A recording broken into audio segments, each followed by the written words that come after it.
I'm a Mandalorian Merc. We're here to entertain the audience that are here, and we're here to have some fun with everybody else around. So tell me about these costumes that you've got on here, because they're really impressive. Well, we're all costume Mandalorians from Star Wars, based on Boba Fett and the expanded universe. We all make our own armour, and we're all individuals.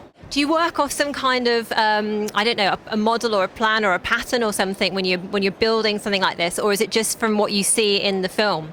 Well, as we base off the Mandalorians, the basic plate structure and the helmet, we have certain rules that you have to follow, and generally you tend to either need to look like Boba Fett or Jango Fett or any sort of thing from the expanded universe, such as the Legacy era or even earlier in the game, such as Knights of the Old Republic. So we generally have a certain set of rules that you have to follow to do your costume. And most people either follow it by making their own templates and sizing it to your individual body size and so forth. As I'm a larger person, I have larger plates.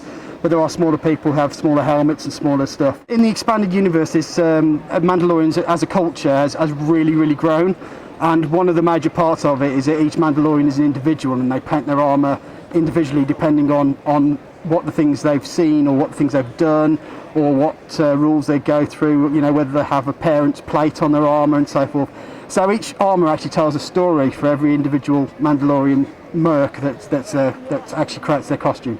Oh, so tell me about your story then. Mine is generally just a character who went to Tatooine and created a tradition of fighting crate dragons.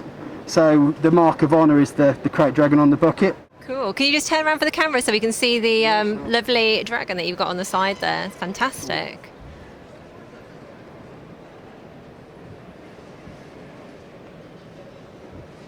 And how about you? What's your particular story and the way that you've customised your particular costume?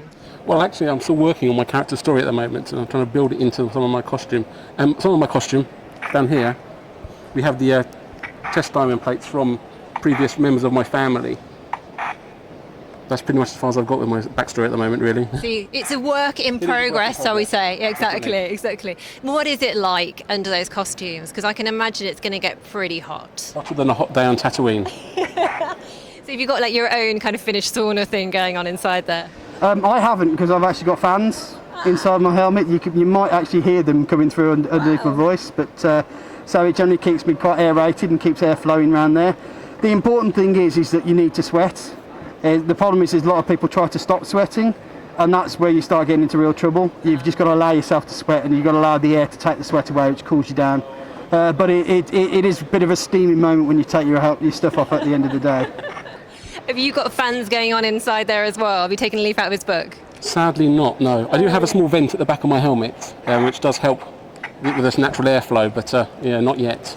Well, something to work on for the future. Guys, you look fantastic. Enjoy the weekend here.